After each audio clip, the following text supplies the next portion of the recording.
All right, in other news now, as a new mayor begins to take on one of San Francisco's oldest challenges, there is a new report measuring the city's progress. So the good news is that thousands of people are being helped out of homelessness. The bad news is that despite a growing effort, the city is still losing ground. So we'll start with the money. Over the past decade, the city has dramatically increased spending by hundreds of millions of dollars, primarily for more housing units. But during that time, the city's homeless population has remained notoriously stable, climbing a bit last year to over 8,300 people. Those results, of course, have a lot of people frustrated. Why doesn't all the added money and housing seem to be adding up to real progress? Well, tonight, Wilson Walker kicks off a series of reports on how the system flows. He begins with the man behind the numbers and the new buzzword when it comes to solving homelessness. All right. Did you already speak with the hot team? Are you interested in trying to get indoors? This is a hard concept to wrap your head around. We're putting more people in housing than we ever have before. Inside, placed in shelter, navigation centers. The smaller place. But you got a place. Yeah, got a place, you know what I mean? We place this many in shelter. We did this, we did that. We've helped over 15,000 individuals exit homelessness. And the public hears all these numbers, and what's missing is a sense of context. Where are we?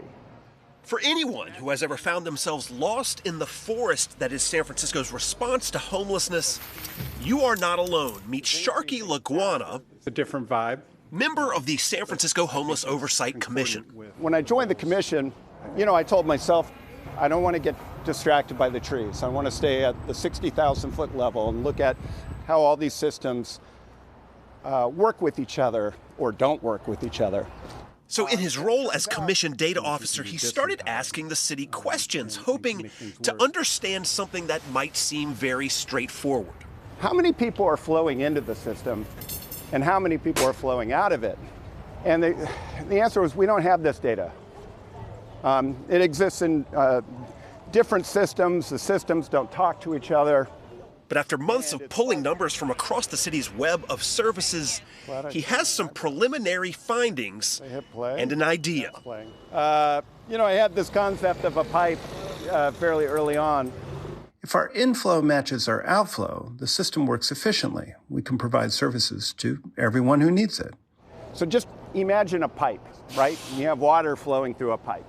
Using the new numbers and the pipe analogy, he's produced this 9-minute report on how the city's homeless system is flowing, so to speak. There are the people flowing into it.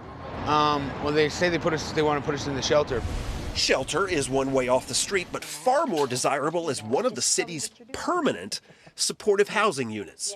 If it wasn't for this SRO, then, I don't know where I would be. So if the inflow increases faster than the outflow, the system starts to get crowded fast. The big takeaway, as you might have guessed, is that more people are flowing in than are flowing out.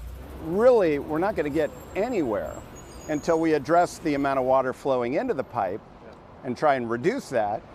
And at the same time, we have to figure out how to increase the amount of water flowing out of the pipe. And this, he says, might help San Franciscans better understand why all of the additional spending for all of the additional housing leaves the city with an unsheltered homeless population that does not change very much. It just stays the same. And so, it's natural for people to go, well, what are we spending all this money on? How is this getting any better? And the reality, what's actually happening is our budget's gone up. The number of people becoming homeless has gone up, almost on a one-to-one basis. If you match them up against a graph, the slope of the curve looks almost exactly the same. But the number of people who are unhoused or unsheltered has stayed exactly the same, right? So we're putting more and more people into housing year over year over year. And that works, and it's sustainable as long as budgets continue to increase. And we keep finding more housing. But thanks in part to Sharky's work, this idea of flow is now a trendy topic in the city's homeless conversation, even getting a mention from the mayor's homelessness chief. But for the new administration, solving this challenge is going to get far more complicated. Now we're in a place where we've got to figure out how to do more with less, and that's a very challenging position to be in.